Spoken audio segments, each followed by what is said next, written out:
Hi, my name is Jodi Dowden, and I'm a math teacher at Troop High School. And I'm going to introduce to you my political map for advocating content area literacy and writing.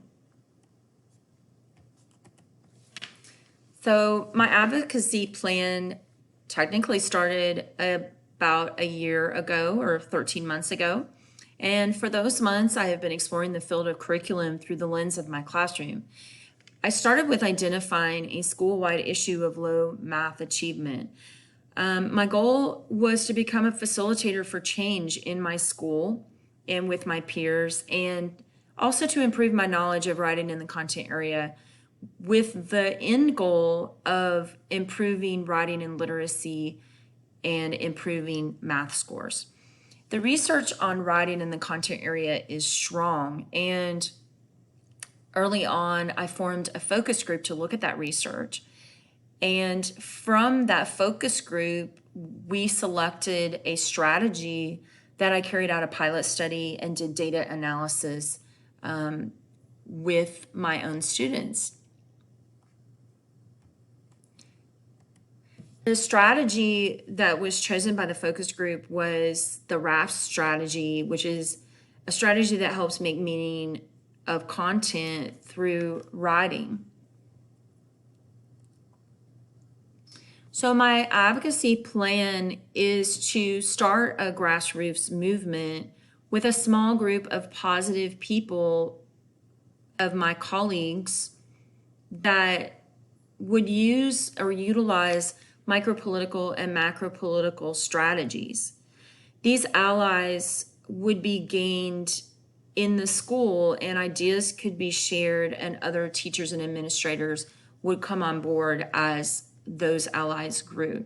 The idea is not to be an assertive influencer, but to be a non-assertive influencer, to fly under the radar, so to speak, and to not be taking credit or winning awards, but to just fly under the radar and to advocate for the students that I'm teaching in my classroom. So the pyramid that you see on the screen is the center of the pyramid really represents that group of willing enthusiasts, that small collaborative group and those allies to start with. And then outside that central group is using the process to guide implementation, seeking guidance through research and pursuing recommendations, and also making connections with influencers in the school and outside the school to grow this idea. So these micro supports, my plan is to present data and research to the department chair and administration, and this would just be select administration. Also to utilize the influencers that exist on the school improvement team, and to identify colleagues that I can share feedback and implementation ideas and think about collaborative planning. Also, the micro supports could include students. Students can advocate for ideas, and a lot of times administrators will listen to students before they'll listen to teachers. So really just empowering those students to be leaders amongst in their building, and fully engaging them in the process as a high school student to be on board with making change in their building. The macro supports in the long-term goal of my advocacy plan would be in the school, the district, and the state. And these are supports such as RISA or local colleges and universities. I can personally influence other teachers to enroll in graduate classes such as this, in curriculum instruction and content area reading classes, or to join successful collaboratives, and I'll talk more about that later. The academic coaches and lead teachers in my building and in my district are also macro supports, along with local and state organizations. These the support matrix would be gaining support from high influencers that are supportive and even low influencers that are supportive, and to kind of circumvent those high influencers that are opposed and the low influencers that are opposed, and to not address them directly, but maybe go around some of those particular obstacles.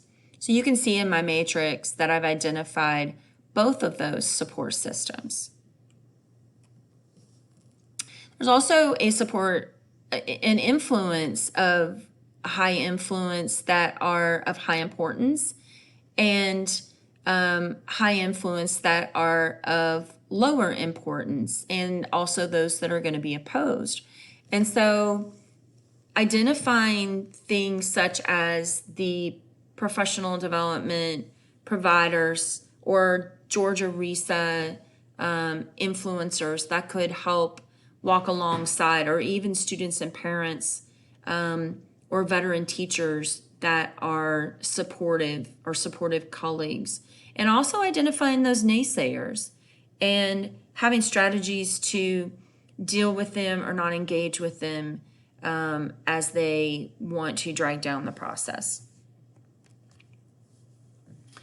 So I'd like to also talk just a little bit, I mentioned earlier in a slide that there are resources available to us in Troup County and surrounding counties to facilitate this change. One of the resources I spoke about earlier was LaGrange College and the EDS and curriculum instruction program. And then my personal resource that I've used for many, many years is the Columbus Regional Mathematics Collaborative. It's led by a former colleague, Peter Anderson, and he is a great ally in helping make change. He's an influencer of sorts in a politically correct way, and he highly assists teachers by coming alongside them with grassroots movements. And this collaborative has been around for the last 15 years, but it has been a great resource for me. Thank you for listening, and have a great day.